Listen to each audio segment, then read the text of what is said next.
Cells, like these prokaryotic E. coli cells, replicate themselves quickly and efficiently. Part of the process of asexual reproduction is the ability of cells to make identical copies of their DNA before cell division occurs. Prokaryotic cells that reproduce by binary fission rely on the fast, accurate process of DNA replication to ensure future generations of cells will have the same genetic instructions as the parent cell. The structure of DNA aids in the speed and accuracy of replication. Double-stranded DNA is a polymer of two strands of nucleotides which are hydrogen bonded to each other to form a double helix. Nucleotides are molecules that consist of a deoxyribose sugar, a phosphate, and one of 4 nitrogenous bases. The phosphodiester backbones consist of alternating sugar and phosphate groups. The nitrogenous bases include cytosine, thymine, adenine, and guanine. Cytosine forms 3 hydrogen bonds with guanine, and thymine forms 2 hydrogen bonds with adenine. This is referred to as complementary base pairing. The double helix will have one strand oriented in a 5' to 3' direction relative to the hydroxyl group of the deoxyribose sugar, and the other strand oriented in a 3' to 5' direction. This shows the anti-parallel nature of the DNA strands. The complementary base pairing in the structure of DNA allows replication to be executed in a semi-conservative manner. Each strand of the DNA molecule is used as a template in the creation of a new double strand.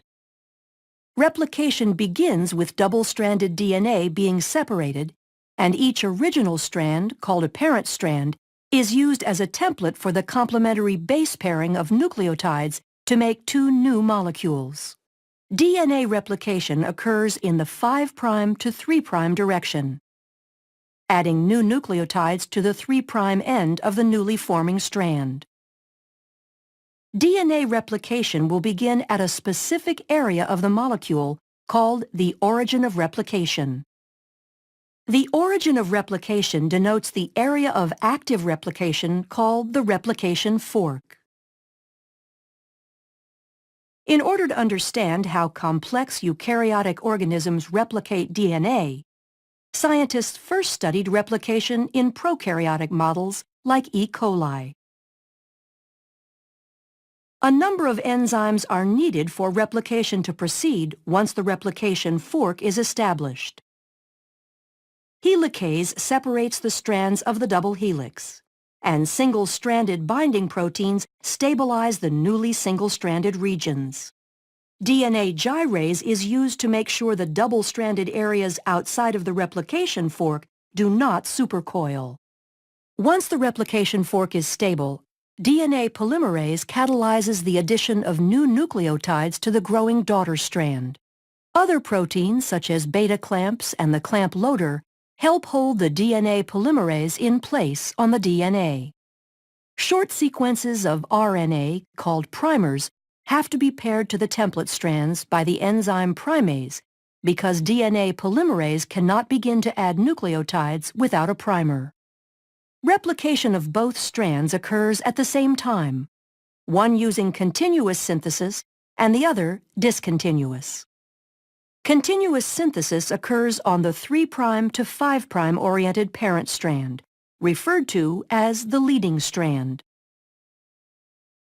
New nucleotides are added to the 3' end, moving continuously toward the expanding replication fork. Discontinuous synthesis occurs on the parent strand that is oriented 5' to 3', called the lagging strand, and is completed in segments called Okazaki fragments.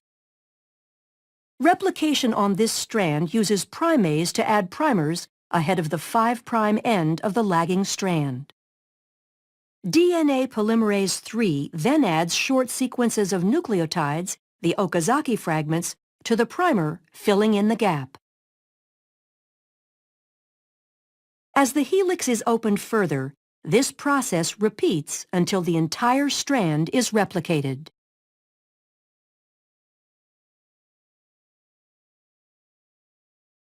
DNA polymerase I replaces the RNA primers with DNA nucleotides, and DNA ligase is used to ensure bonding between the fragments and the replaced nucleotides. Once both the leading and lagging strands have completed their replication, two identical copies of the DNA molecule result.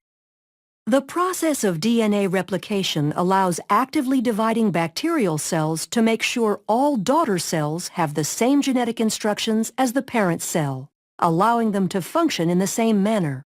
Thus, bacterial populations can grow, increasing the number of individuals in a colony.